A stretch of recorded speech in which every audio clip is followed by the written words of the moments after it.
how to change Gmail name in iPhone.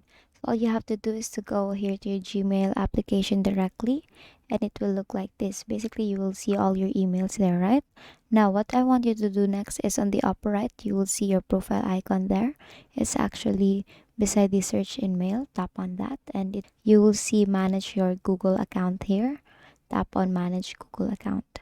Now, the next thing that you want to do is to tap on personal info here. You'll see options here such as home, personal info, data and privacy, security, people and sharing.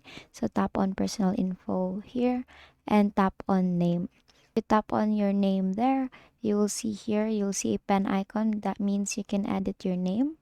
So all you have to do is to tap on your name there and then tap on save. And here, if you go back here, as you can see, you have now successfully changed your Gmail name in iPhone. And that is all for today. If this video helped you, please give us some thumbs up and subscribe to our YouTube channel to show your support. Thank you for watching.